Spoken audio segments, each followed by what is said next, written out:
ओम नमः शिवाय, हर हर महादेव, जय महाकाल। कैसे हैं सब लोग। देखिए आज का जो ये वीडियो है ना आपका बहुत ही ज्यादा खास होने वाला है और अगर आप इस वाले वीडियो को चूक गए ना तो यकीन मानिए आप बहुत कुछ चूक जाओगे। आप सबको पता है कि 29 सितंबर 2023 से 14 अक्टूबर 2023 तक श्राद्ध पक्ष यानी कि पितृ पक्ष की शुरुआत हो रही है और ये जो 16 दिन होते हैं ना ये आपके पितरों के लिए समर्पित होते हैं। कहा जाता है कि पितृलोक से अपने पितृ जो कि अपने पूर्वज हैं उन्हें छोड़ा जाता है मृत्यु लोक में आने के लिए और वो सीधे आकर के अपने घर पर आते हैं। वो ये लालसा लेकर के आते हैं कि हमारे परिजनों ने हमारे लिए कुछ ना कुछ बना करके रखा होगा। और ध्यान रखना, पूज्य गुरुजी ने कई बार अपनी कथाओं में यह भी बताया कि जिन घरों के पितृ देवता खुश रहते हैं है ना, उस घर में कभी भी कलेश नहीं हो सकता, धन की आवक नहीं रुक सकती, परिवार के लोग बीमार नहीं पड़ सकते, घर में सुख शांति समृद्धि हमेशा बनी हुई रहती है और उस कुल की संपदा हमेशा बढ़ती रहती है। परंतु जिन परिवारों के पितृ दोष होता है यानी कि पितृ खुश नहीं होते हैं ना, उस परिवार में हमेशा लड़ाई झगड़ा कलेश रहता है, कभी भी व्यापार में उन्नति नहीं होती है, परिवार के सदस्यों की उन्नति नहीं होती है ना, घर में कभी भी धन नहीं आता है, सभी लोग डिप्रेशन में हमेशा चिंतित वाले स्वभाव में बने हुए रहते हैं। तो अपने पितरों को प्रसन्न करने के लिए किस तरीके से आपको श्राद्ध पक्ष में कैसे उपाय करना है, उसकी पूरी क्या विधि है और कौन कौन सी चीजों का हमें खास करके ध्यान रखना है ताकि आपके पितृ देवता खुश हो, अगर आपके कोई पितृदोष है तो वो हमेशा के लिए खत्म हो जाए। पूज्य गुरुजी की कथा से सुनकर के और समझ करके पूरी चीज को, पूरी विधि को बहुत ही आसान भाषा में आपको बताऊंगा। परंतु उससे पहले आप सबसे एक छोटी सी गुजारिश करूंगा कि जो लोग पहली बार आए हैं चैनल को जरूर सब्सक्राइब कीजिएगा और वीडियो को लाइक करके महादेव जी का कोई सा भी प्यारा नाम कमेंट बॉक्स में लिखना मत भूलिएगा, है ना। अब ध्यान से सुनिएगा। सबसे पहले तो मैंने आपको एक वीडियो पहले भी बना करके दे दिया था कि आपको क्या क्या चीजें ध्यान रखनी है। एक बार रिपीट कर देता हूं छोटे से में कि आपको श्राद्ध पक्ष यानी कि पितृ पक्ष जब से शुरुआत हो रही है आपको दो चीजों को अपने घरों पर कतई नहीं लेकर के आना है। एक होता है ये कुमड़ा जिसका पेठा बनता है आगरे के अंदर, ठीक है ना। इसकी सब्जी गलती से भी मत लेना। पूज्य गुरुजी ने बताया कि जो आपके पितृ देवता आने वाले होते हैं ना वो 7 कोस दूर से ही वापस लौट जाते हैं, आपके घरों में प्रवेश नहीं करते और बद्दुआ देकर के अलग से जाते हैं, है ना। तो आपको गलती से भी कुमड़ा घर पे लेकर के नहीं आना है और ना ही इसको बनाना है। दूसरा है भैंस का दूध। ध्यान दीजिएगा, पूज्य गुरुजी ने इसके लिए एक कथा बताई थी कि जब पितृलोक से अपने पितरों को भेजा जाता है, जब उन्हें पितृलोक के जो देवता हैं वो उन्हें लेकर के आते हैं मृत्यु लोक में छोड़ने के लिए, ठीक है, तो बीच में उन्हें यमराज मिलते हैं और यमराज का जो वाहन होता है वो होता है भैंसा। तो उन्होंने कामना करी थी कि कोई भी मृत्यु लोक में इन पितरों को भैंस के दूध से बनी हुई मिठाई खीर कुछ भी नहीं देना है, वरना बहुत बुरा पाप लगता है, दोष लगता है, आपके पितृ दोष भी लग सकता है। तो भैंस का जो दूध है वो आपको काम में लेना ही नहीं है। सिर्फ और सिर्फ गाय माता के दूध की मात्र अगर आप खीर भी बना दोगे ना उस भोग के अंदर तो भी चलेगा, लेकिन भैंस का दूध काम में मत लेना। पहला तो काम यह था, ये दो चीजें आपको घर में नहीं लेकर के आनी है। तीसरी चीज मैंने आपको बताया था कि जैसे ही पितृपक्ष की शुरुआत हो तो उसके एक दिन पहले से यानी कि पूरे 16 दिनों तक आपको एक छोटा सा काम करना है, क्योंकि इस दिन पितृ देवता आपके घरों में आते हैं और उनका स्वागत आपको करना होता है। कैसे करना है, आपको एक कटोरी के अंदर है ना थोड़ा सा 2-4 बूंदे गंगा जल की मिला करके और इसको जल से भर लेना है और इसे अपने परिंदे के पास शाम के समय पर रख देना है, जहां पर भी पानी पीने का स्थान होता है, ठीक है ना। और इसके अंदर 2 से 3 फूल आप डाल देना। उसके बाद जब आप सुबह उठोगे ना, उठने के पश्चात सबसे पहले आप एक काम करना कि जो आपके घर के बाहर है ना यहां पर आपको थोड़ा सा छींट देना है, जो फूल है उनको थोड़ा सा साइड में, ताकि वो पैरों के नीचे ना आए। इससे आपके पितृ देवता बहुत प्रसन्न होते हैं, वो आपके घर में प्रवेश करते हैं, आपको आशीर्वाद देकर के जाते हैं। अब बात कर लेते हैं कि जो पूज्य गुरुजी ने हमें बताया कि आपको किस तरीके से संपूर्ण विधि करनी है, किस तरीके से भोग लगाना है। तो जितने भी 16 दिनों के जो श्राद्ध पड़ रहे हैं, पितृपक्ष पड़ रहे हैं, उसका जो पहला उपाय है, आपके जितने भी पितृदोष, क्या घर के जितने भी दोष है ना वो सारे खत्म हो जाएंगे। जरूर ध्यान से सुनिएगा, है ना। करना क्या है, आपको जैसे ही आपने पहले दिन से पितृ पक्ष जैसे ही चालू होते हैं पहले दिन से ही आपको ये उपाय करना है। अगर 1-2 दिन निकल भी जाए तो आपको घबराने की जरूरत नहीं है, जब से आप कर सको तब से आप स्टार्ट कर देना, ठीक है। सुबह के समय ये वाला उपाय करना है। ध्यान से सुनिएगा, ये क्या है। अब आप सब लोगों को लग रहा होगा कि भैया ये है घास, लेकिन ध्यान से बता दूं ये घास नहीं है, ये है कुशा। कुशा आप सब लोग जानते होंगे, ठीक है ना। कुशा के आसन बनते हैं। कुशा का बहुत बड़ा महत्व है पितरों के दावत के अंदर और पितृ पक्ष में, श्राद्ध पक्ष में, है ना। इसके बारे में मैं आपको बाद में बताऊंगा, पहले आप इसके बारे में सुनिए। करना क्या है, आपको कुशा लेनी है। अगर आपको इस तरीके की कुशा नहीं मिलती है तो आप क्या ले सकते हो, किसी भी दुकान पर पूजा पाठ की सामग्री पर आप जाओगे ना तो इस तरीके से सूखी हुई कुशा मिल जाएगी। इसका आसन वगैरह भी बनाया जाता है, चटाई भी बनाई जाती है और अगर फिर भी आपको ना मिले तो पूज्य गुरुजी ने कहा कि आप घास ले लीजिए, जिसको दुर्वा कहते हैं ना, आप दुर्वा ले लीजिए। ठीक है ना। कितनी दुर्वा ले ली है आपको? 16 दुर्वा ले लेनी है, और उस दुर्वा को दुर्वा से ही बांधना है, किसी भी मोली धागे से मत बांधना।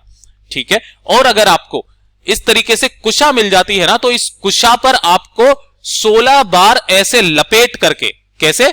16 बार लपेट करके, जैसे ये कुशा है ना, इस कुशा पर आपको 16 बार लपेट करके इस मोली को, इसको काम में लेना है। अगर आप दुर्वा ले रहे हो तो दुर्वा को मोली से मत लपेटना, दुर्वा को दुर्वा से ही लपेटना।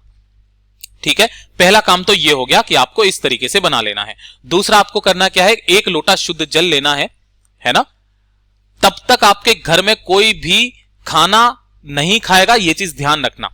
जल लेना है। इस 1 लोटे जल में आपको 2 से 4 बूंदे गंगा जल की मिलानी है।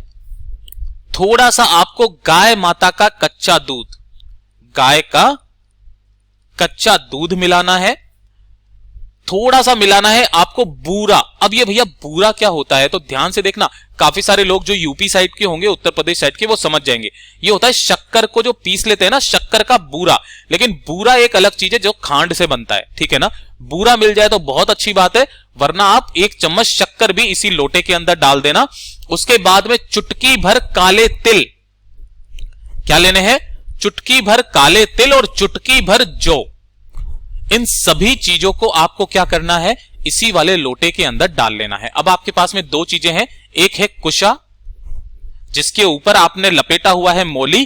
कुशा नहीं है तो आपने जो दुर्वा ली है, 16 दुर्वा, जिसे आप एक एक्स्ट्रा दुर्वा से उसी से बांध लेना, और इस लोटे जल को लेकर के पहुंच जाना कहां पर? सुबह के समय पीपल के वृक्ष के पास। अब गुरुदेव ने बताए विधि, ध्यान से सुनिएगा, कि जब भी आप यहां पर पहुंचेंगे सुबह के समय, तब आपको एक काम करना है। वो काम क्या करना है कि आपको सबसे पहले जो कुशा या फिर आपने दुर्वा ली है ना, उसे यहां पर जड़ों पर समर्पित करना है। जैसे मान लीजिए यहां पर आपने कुशा या फिर वो दुर्वा समर्पित कर दी, इसी के साथ में आपको एक आचमनी या फिर एक चम्मच जरूर लेकर के आना है। ठीक है ना। ये काम कर लोगे। उसके पश्चात आपको 108 बार कर करके उसी लोटे में से, जो आपने ये लोटा लिया है जिसके अंदर सारी चीज, जो काले तिल सब कुछ डाला हुआ है, गाय माता का दूध और गंगा जल, ये सब कुछ, ठीक है ना, उस आचमनी से आपको इसके ऊपर 108 बार आपको छींटना है ना। उस जल को, उस लोटे के जल को आपको 108 बार इसके ऊपर, कुशा के ऊपर या दुर्वा के गट्ठर के ऊपर छींटना है।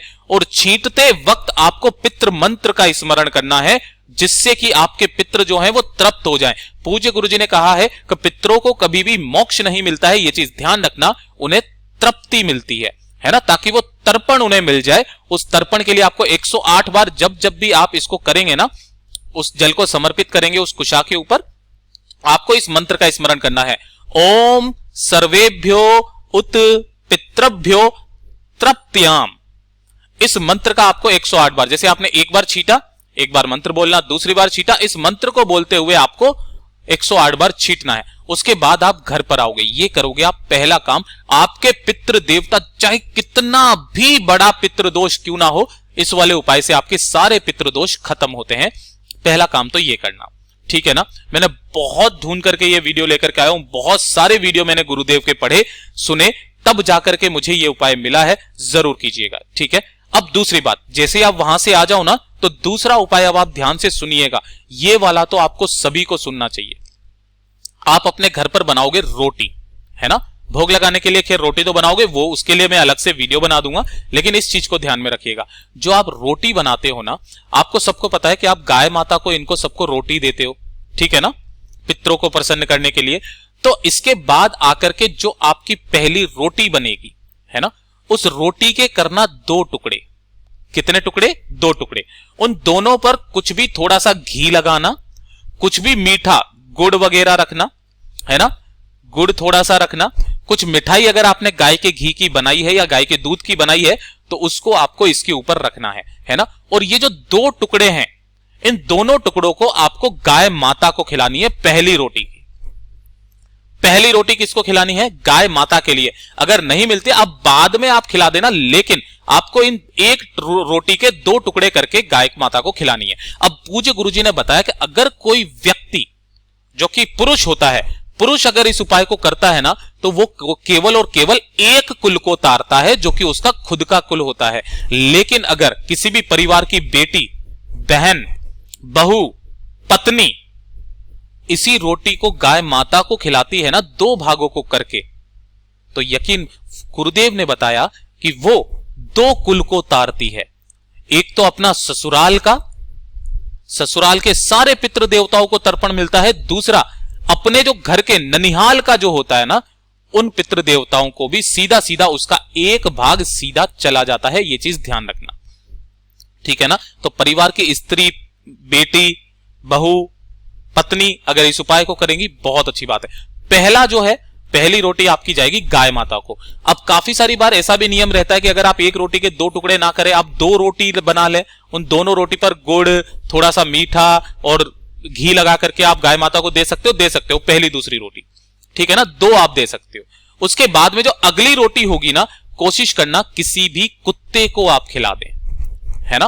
पितृ पक्ष में, श्राद्ध पक्ष में, इसे ध्यान से सुन लेना, आपको कुत्ते को खिलानी है। और एक रोटी आप कौवे को भी रखिए। अगर कौवा नहीं आता है कोई दिक्कत नहीं है, आप रोटी बनाइए, आप छत पर रख दीजिए, अगर कोई पक्षी होगा तो वो खा लेगा। आप कौवे के नाम से एक रोटी छत पर जरूर रख दीजिएगा, ठीक है ना। और साथ ही साथ एक काम और करना पितृपक्ष के पूरे 16 दिनों में, कि एक छोटा सा एक परिंदा बनाना, है ना। परिंदा मतलब इस तरीके से एक वो जिसके अंदर आपको जल भर देना है और अपने छत पर कहीं पर भी रख देना, छाया वाले स्थान पर, ताकि जितने भी पक्षी आते हैं, है ना, वो सभी इस जल का स्मरण कर सकें। आपको भी नहीं पता कि आपके जो पितृ देवता आ रहे हैं वो किस स्वरूप में आ रहे हैं, उन्हें किस तरीके से वो प्यासे होते हैं, वो भूखे होते हैं, उनके लिए आपको ये सब चीजों को रखना है। यकीन मानिए, अगर आपने पूरे नियमबद्ध के साथ में एक बार इन श्राद्ध पक्ष को करके देख लीजिए, आपके पितृ देवता आपके परिवार की कितनी उन्नति करते हैं आप खुद भी नहीं जान पाओगे। इतना अद्भुत सा चमत्कार जैसा आपके जीवन में होने लगेगा कि आपने कभी सोचा नहीं होगा। अगर आपके जीवन में काफी सारी परेशानियां, दिक्कत है ना, तो आपको जरूर करना चाहिए ये वाला काम। दूसरी चीज, कहीं पर भी आप इन 16 दिनों में जाएंगे ना, तो जब भी दान की बात आए तो आपको दान जरूर करना है। यकीन दिलाया गुरुदेव जी ने कि जब आप दान करते हैं ना, तो उसका एक भाग आपके पितरों के भाग में जाता है ना, जिससे आपके पितृ देवता तर जाते हैं, उन्हें तर्पण मिल जाता है, सब कुछ मिल जाता है। इतना अद्भुत और अचूक उपाय है ये। तो इस बार जो भी पितृपक्ष आ रहे हैं ना, श्राद्ध पक्ष आ रहे हैं, आपको कोई गलती नहीं करनी है। उसी तरीके से आपको इस पूरे की पूरी संपूर्ण विधि से आपको भोग लगाना है। सबसे पहले पीपल के वृक्ष के नीचे जाकर के वो काम करेंगे, घर पर आएंगे, गाय के लिए रोटी, कुत्ते के लिए और कौवे के लिए रोटी निकालेंगे, परिंदा रखेंगे, और उसके बाद में आपको भोग लगाना है, अपने पितरों की थाली लगानी है। उसके बाद पहले आपको यह काम करना है। जैसा गुरुदेव ने बताया वैसा आसान भाषा में आपको बताने का संपूर्ण प्रयास किया। वीडियो अगर पसंद आया हो तो लाइक जरूर करना, चैनल को सब्सक्राइब जरूर कीजिएगा। मैं मिलता हूं आपसे अगले वीडियो में, तब तक के लिए ओम नमः शिवाय, जय महाकाल, जय शिव शंकर, श्री शिवाय नमस्तुभ्यम।